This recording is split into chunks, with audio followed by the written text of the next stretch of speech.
Whether you think that Joe Biden or Kamala Harris were willing to go far enough to prevent Israel from murdering innocent Palestinians or not, at the very least, I think we can all admit, if we're being honest, that at least under the Democrats, nothing like this was happening. Things are getting bad, because at least 78 people were arrested by the NYPD at Columbia University after a pro-Palestine Israel critical protest at said university basically took over the library and a few other parts of campus, as protests sometimes do on campuses. And they obviously made an example out of these anti-Israel protesters, because very soon being against Israel will be probably charged in the same way as committing a hate crime, probably by the end of the year. And they are pretty much on the fast track to making it illegal to protest Israel. And we're watching that unfold right now. Not only has the genocide that Israel is committing against Palestinians gotten way, way worse, but on top of that, very soon you may face real prison time if you dare to protest it. So if you guys don't believe me, let's take a look at this story. People requested that I cover this, but I wasn't able to last stream, so we're getting to it now. I really do want to talk about this. I have a lot to say. And some breaking news to tell you about right now. Within the last few minutes, Columbia University directing NYPD onto their campus to remove protesters who refuse to leave the school's library. Now, you can see police officers, some of them even in riot gear, removing some of those students in zip ties. And right outside, clashes between police and protesters turned violent with those heavy metal barriers being pushed into the air. And this is what the scene looked like inside of Butler Library a little bit earlier. Students protesting in a standoff with school public safety officers. The school saying two of those officers were hurt. Outside, a large group of students gathered earlier, attempting to force their way into the library. Remember, the school was a site of those encampments last year protesting Israel's war in Gaza. Now a major target of President Trump over allegations of anti-Semitism. Let's get right over to NBC's Emily. So we got to talk about this because it does happen. And I don't think that as advocates for Palestinians to not be murdered, we should ignore this. I don't think this is something we should ignore. Yeah. Here's a really good article about this topic that I want to dip into for a second. When protests cross into anti-Semitism, it hurts the Palestinian cause. A group of radical protesters who claim to be for the Palestinian cause in New York City bragged online that they, quote, shut down the Nova exhibit on Wall Street and played out their day of rage throughout the subway system against some museums and museum directors and on the New York City streets, and even hit some UN missions. In reality, they didn't shut down the Nova exhibit. The exhibit will probably get more attendees than anticipated, and its presentation has been extended. The exhibit, which originated in Israel, presents oral history and artifacts of the horrific October 7th, 2023 attack by Hamas on thousands of mostly Generation Z and millennial Israelis who were at a rave enjoying music, drugs, and dancing. You know, pretty standard pastime. The Nova Music Festival at Kibbutz Re'am, I think is how it's pronounced, Re'am, was where Hamas killed at least 364 civilians and took around 40 hostages. This is all verified, mind you, and on top of that, this has been verified as the largest killing of Jews in a single day since the Holocaust. That's what kicked off what's happening right now. Young people, security guards, and more. Not all Jews, also Bedouin citizens of Israel. I don't know what that means. The group within our lifetime shamefully called the Nova exhibit Zionist propaganda and said it was manufacturing consent for genocide. But perhaps the basest action, well, not based, but base as in the thing that you do the most, that you stand for or buy the hardest. The basest action taken by these protesters was when they filled a subway car on their way to their downtown protest, essentially taking it over and challenging passengers to come forward and admit their Zionism. "Raise your hand if you are a Zionist," one activist reportedly shouted, with the rest of the group echoing his words. Quote, "There is your chance to get it out," or "This is your chance to get it out." Get out. Of what? Unclear, but frightening as hell. When no one responded, the same person apparently announced, "Okay, no Zionists here, we're good," as someone chimed in, reportedly, quote, "We don't want no Zionists here." They were followed by applause.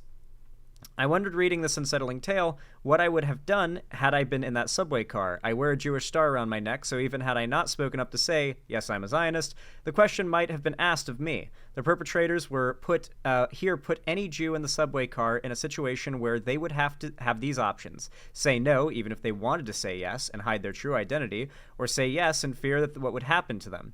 Say no if that aligned with their belief system while knowing that this answer could put other Jews in danger. The final option would be to hope that the next stop came quickly and flee the train, knowing that they are not safe in the New York City subway system simply because of who they are. This is just one example. But Bedouins are nomadic Arabs, I believe. Oh, okay, cool. Anyway, overall, the movement is a passionate one centered around a sincere rage over, I think, what we've all seen, which is a lot of televised murder of Palestinians. I mean, we've all seen at least one video of like a lifeless Palestinian child being pulled out of the rubble. We've all probably seen at least one. The news does not shy from showing it. Social media feeds do not shy from showing it. And a lot of people are pissed about it and are rightfully protesting. But anti-Semites, there are leftists who will claim otherwise, but this is just not true. For the most part, anti-Semites hate Israel. And right now, you've got people like Sneeko and people like Hassan basically saying the same takes, the same things about the same topic. And I think that demonstrates not that like a broken clock is right twice a day. It's that like there is an alliance to be made, or that wants to be made, between actual anti-Semites and the pro-Palestine anti-Zionist movement. Because the fact is, Nazis fucking hate Israel, and this might be the most significant anti-Israel push there's ever been in America, and the Nazis are taking advantage of it. They're going like undercover psyop style at these protests. They're getting the microphone and they're pushing actually anti-Semitic propaganda, hoping that they can trick the crowd into cheering for it because they're so hopped up in anti-Israel sentiment. And so there have been some pretty problematic clips, for example, of speakers with megaphones saying like borderline blood and soil propaganda about Jews in Israel, and it's like, yeah, there are some bad apples in the bunch, and we can't deny that if we're going to like have this conversation. But at the same time, we need to make sure that we don't let them turn the conversation into a derailment focused on like you're insane folks like Bad Empanada or whatever, and instead we try to keep the conversation focused on, yeah, but how many more innocent Palestinians has Israel killed than Hamas has killed innocent Jews, for instance? Like, there's clearly a disproportionate situation going on here where Israel has the onus to act with more care to not kill countless civilians and not destroy infrastructure, all the while instituting policy saying, yeah, you all have to move to this part of Gaza now as we carpet bomb the rest, sorry, and Trump moves to make it into some weird coastal resort, you know? Like, we need to keep focused on the actual issues here, but we can't just deny that there is anti-Semitism, because we do want to have some level of policing of people in this movement. A kid over at Columbia University right now. Emily, I saw something happening behind you right before we came to you. What's the situation looking like right now, and how many people have been removed? Well, Gotti, those arrests are still underway as we speak. So far, I've counted 78 people ushered out by the NYPD of the library, which you can see behind me just ahead of finals week. They're largely walked out in twos, flanked by police, their hands behind their back, tied with zip ties. One protester had just shouted "Free Palestine" as they had been ushered out by the police. This comes after demonstrations flooded into the school's library earlier this afternoon. Columbia University posting a series of updates and statements, first saying that for the protesters who refuse to leave, who refuse to provide identification and disperse, they could face possible arrest. Well, several hours later, they called in the NYPD, and that is what you see behind me. There are barricades, there are special response teams who have been going in and out of the library that university officials say have... Mind you, as far as I know, they hadn't hurt anybody. Like this was very much a case of civil disobedience protest where, like, yeah, what you're doing is technically against the law, but you make a very big show out of the fact that no one's getting hurt. and that in response, police are like, forcefully arresting and removing you when all you're doing is expressing your beliefs without hurting anybody. It's meant to create that image of, this is what the police state will do if you say the things that they don't want you saying with too much attention on you, that they will shut you down, and even though you're not hurting anybody, and they will shut down your right to speak and have an audience to speak. And it's the government, it's the police doing it, not like getting banned on Twitter. This is what actual censorship looks like. Yes, they were breaking the law, but the point of a protest like this is to show that the police have laws they can work upon when they want to shut down certain speech they don't like. Have been occupied by protesters. It's not just tension spilling over inside of the campus, but also outside, maybe about 50 yards or so from where I'm standing. You might even be able to make... But Jew does not equal Zionist? Ninetales Fox 2? That depends on who you ask. Hamas considers Zionist and Jew synonymous. Like, to be very clear, Hamas and the people who support Hamas, the apologists for Hamas online, consider Zionist and Jew to mean the same thing. They will oftentimes not say it, some do, but that is what they believe. Famously, remember the Houthi teenager Hassan brought on stream? He's actually posted a bunch of tweets where he expresses, like, there is no fundamental difference between the Jew and the Zionist, and pointed at, like, the stats of how many Jews support Israel globally compared to are against it, and said, see, Jew and Zionist might as well mean the same thing. The Houthi Luffy, yeah. The dude all the Hassan fans were, like, thirsting over for, like, 6 months. Not all Jews are Zionist, yeah. But, like, to anti-Semites, Jew and Zionist means the same thing. Like, that's what I'm trying to express to you guys. To anti-Semites, it means the same thing. Like, that anti-Semites make no distinction between the two. Take out the demonstration still underway right now. But earlier there were some serious physical clashes between pro-Palestinian protesters and police. Police trying to use these barricades you'll see behind me to push people back, and then the protesters then pushing back and forth there. Earlier today it was campus police, security officers who have been trying to hold this building. Okay, then Zionist should not equal Jew. I don't care what these people say. We should not equate them. How are we equating them by acknowledging that anti-Semites are using Zionist as a dog whistle for Jew? Like, I get that you really don't want to accept there are bad apples in a movement that's fighting for a good thing, but, like, Nazis have wanted a populist push against Israel for so fucking long. Like, they have been begging for this. This is their opportunity. They have been psyoping the fuck out of this movement. I don't know if you guys remember it, but when George Floyd was murdered, there were a bunch of people that were very clearly some kind of, like, controlled opposition psyop thing that would take a peaceful protest and start the violence. And I believe there was a lot of talk on Twitter, though I don't know if this was ever confirmed, the belief that there were, like, cops pretending to be protesters trying to start the violence. There are cases like this where people infiltrate movements and try to either harm them or weaponize the movement to support an ideology that the movement did not initially stand for. The people trying to do those things should not be accepted, right? In the same way that, like, the dudes at the George Floyd protest that tried to start smashing windows in cars and light things on fire and make them violent, protesters would start, like, detaining, like, citizens, arresting those people and handing them over to the cops. Like, we don't want the police line charging us because of your actions and what you start, so we're going to hand you over to the cops because you're here to start trouble. Like, that is what we need to do, but in a more, like, social sense in this movement. Like, we've done it before. We've rooted out bad actors trying to destabilize the messaging before. Like, we've recognized, like, people that are basically acting as, like, psyop agents before. Why can we not accept it happening here? Why can we not accept that there are, like, Nazi agitators trying to fuck with this movement from the inside here? Because it's happening.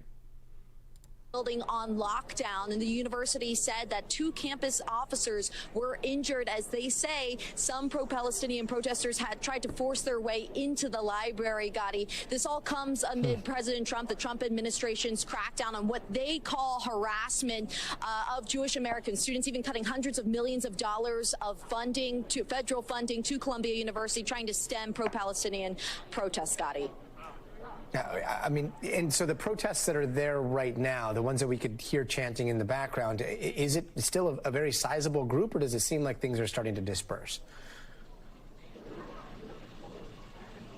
It is a sizable group outside of campus. It's hard to say how many people are still in here. Like I mentioned, there were more than 70 people that have been arrested. I've seen social media posts estimating 100 people, at least 100 people had gotten into the building. So it's unclear how many people may still be in the library. But outside, we continue to see protests. They continue to move throughout the campus. You hear those calls for divestment from Israeli-backed companies from the school and protection from ICE on campus. Gotti, as we've heard before, Columbia University posting a statement that reads in part, disruptions to our academic activities will not be tolerated and are violations of our rules and policies. This is what they use as justification for arresting these protesters, is that it's disrupting the ability for students to learn.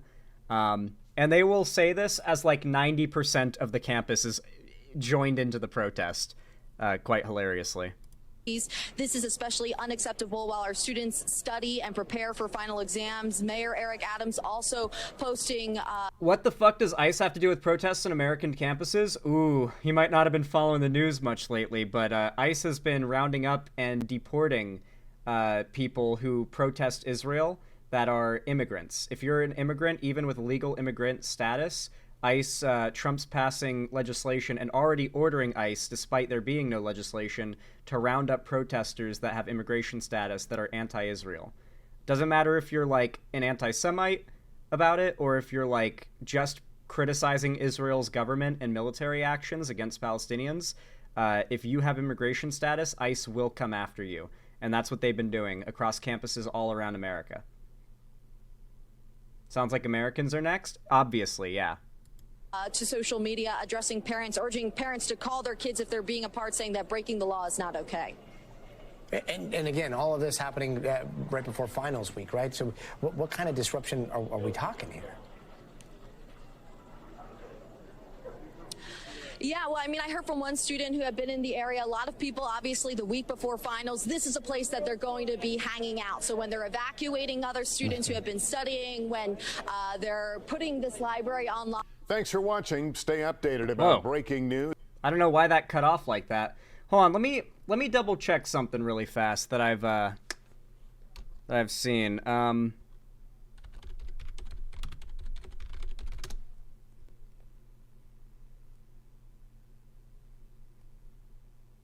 Yeah, so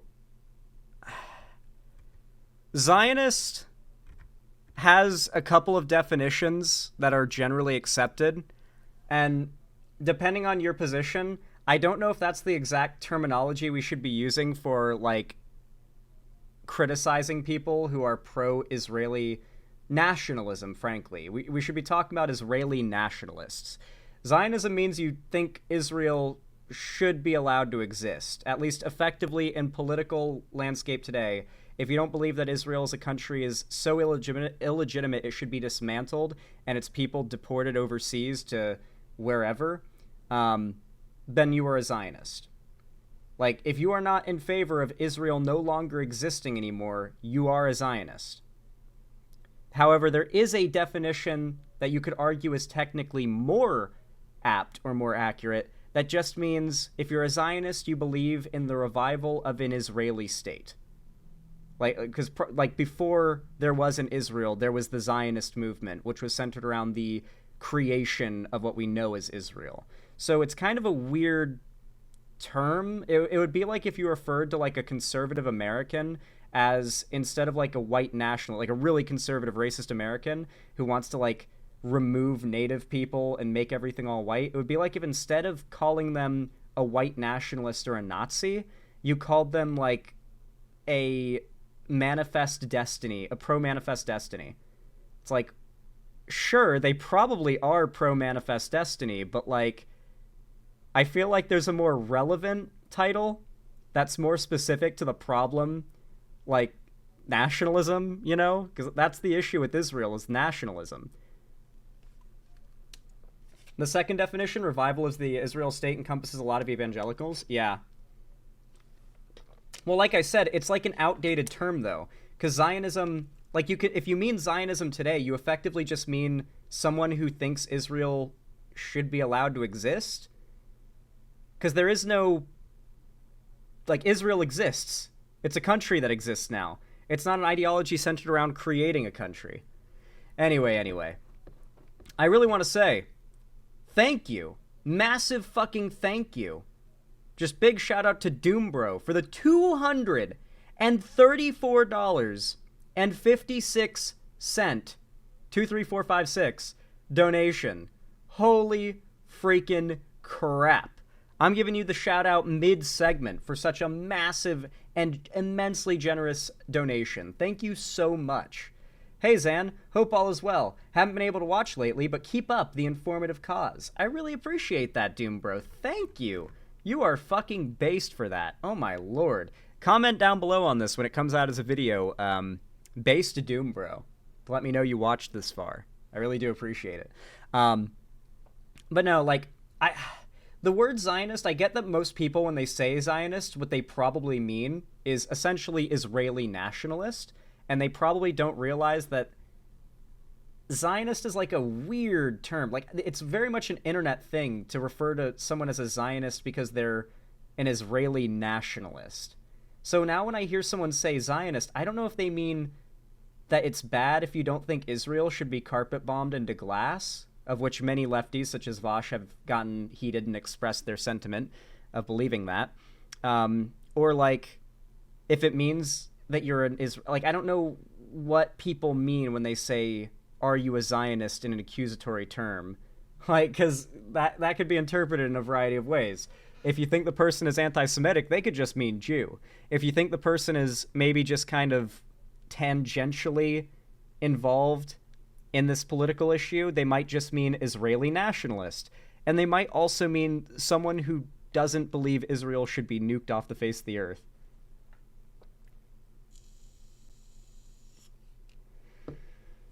Yeah. Mudahar. Okay, Mark Sergiviano, I guess. Kind of odd, out of context, to chant Mudahar's name in chat, but okay, I guess. I guess use context clues here. Yeah, you really do just have to use, like, your basic social skills to guess, like, whether or not the person you're dealing with is, like, a weird, skeevy, ideologically driven liar, or if they're genuinely just a sincere person who is against Israeli nationalism. And if you guys are watching this, and I imagine some might be kind of bombastic side-eyeing me through much of this segment, like it might sound like I'm doing Israeli nationalism apologia for criticizing any part of the movement, criticizing Israel, frankly. But I want to be very clear that there are a lot of Israelis, mind you, many of them born there, you know, your Gen Zs and whatnot, like the younger people in Israel, who are very not on board with its military actions on Palestine. There are protests in Israel made up of its citizens, many of them born there and lived there their whole lives, who are protesting Netanyahu and the government. I've had some of these same people come into my chat and tell me, thank you for the way you cover this situation. There are very few people who don't take an either absolutely anti-Israel or absolutely pro-Israel position. Like, oh my god, do you want to know a good example of, like, someone who's gone cringe as fuck with their pro-Israel rhetoric? Brianna Wu. Dude, I've seen her tweeting, like, non-stop about how great Israel is, and I found out why recently. Apparently, if you don't know who Brianna Wu is, don't worry about it, but apparently if you travel to Israel as, like, a public figure, there's some kind of, like, bonus you get if you tweet something positive about Israel every day. And so, like, half her tweets are about how hot all of the guys in Israel are. Just like daily, she's like, oh my god, I've never been to a country filled with so many hot men. The men here are so hot. They're all gigachads. They're all 6 feet tall and ripped as fuck. And it's like, it's just the most like glazing shit you could possibly imagine, to the point of like, okay, there's a difference between saying, I'm traveling somewhere and I'm really liking it, what a cool place, and like daily tweets about how great a country is while you're visiting there, because that's like a thing the government asks of you. I don't think they mean is, I think what they mean is that if you are a Zionist, you believe what their government is doing is okay, regardless of the definition. I would say it's like the swastika. I probably didn't spell that right. Well, like, I guess I want to have like more in-depth conversations with people to know what they really like think, because labels are kind of pointless when not everybody understands or agrees on said labels. And that's what's kind of happening with Zionist. I feel like most people, when saying Zionist in a negative sense, probably mean Israeli nationalist. And they don't realize that, like, they're kind of using a bit of a term that's not perfectly suited to its use. That's my main point, right? Like, there are Israelis who have come to my chat and tell me they appreciate my coverage criticizing Israel because they are against Israel's government and its actions, but they are also happy that I'm not like doing apologia for Hamas, because meanwhile they have had Hamas launched bombs get intercepted above their house. You know, like that is a daily way of life in Israel. So it's important to be able to recognize that while it's cringe to be a centrist about morality, it is not cringe to be a realist about real situations. Not every real situation is purely black and white, and in the way people talk about it or should talk about it, right? Like, morally it might be black and white, but when talking about it, a black and white way of speaking of the issue can often be reductive and counterproductive. And I find that to be a trap that a lot of people are falling into lately, and I just hope less people fall for that trap, I guess. Anyway, if you enjoyed this segment, if you found what I had to say in any way valuable, then please consider leaving a like. It really does help a lot, and it's totally free. Every single thumbs up does immense amounts to help the channel and the algorithm, and I really, really do appreciate it. Thank you to everybody who does that. And of course, I want to give a big shout out to everyone who leaves a comment as well. Like I said, comment down below if you want to boost the channel and the algorithm, and to let me know that you watched this far into the video. And of course, if you want to see more from me in the future, be sure to turn on the sub button and ring the notification bell so that YouTube actually tells you when I go live or upload new videos in the future. And of course, make sure to join my social medias, including my fan Discord. It is where I host gaming events, call-in streams, and watch parties and movie nights every week. Usually I do it on Fridays, but tonight I'll be hosting one since I didn't do one yesterday. It was my day off, and I prefer to be able to direct people from stream directly into the watch party. If I can't do that, I'll sometimes just delay it to the next day. So yeah, I highly, highly recommend. These people are calling Bernie and AOC pro-genocide. Yeah, if you're wondering, like, the kinds of people that are essentially impossible to have a conversation with, it's those folks. But regardless, follow my social medias if that interests you, and if you want to support me directly, financially, and you feel like spending the money, and you want to help me keep the lights on and a roof above my head here at the Xander Hall studio, then please consider donating, subscribing, gifting a sub, or buying some custom on my website, or buy some custom Xander Hall merch through the Streamlabs link down below. But you can also support me through YouTube, Twitch, Streamlabs, Stream Elements, and Patreon. Regardless of how you support me, though, thank you all so much for watching, and as always, have a good one.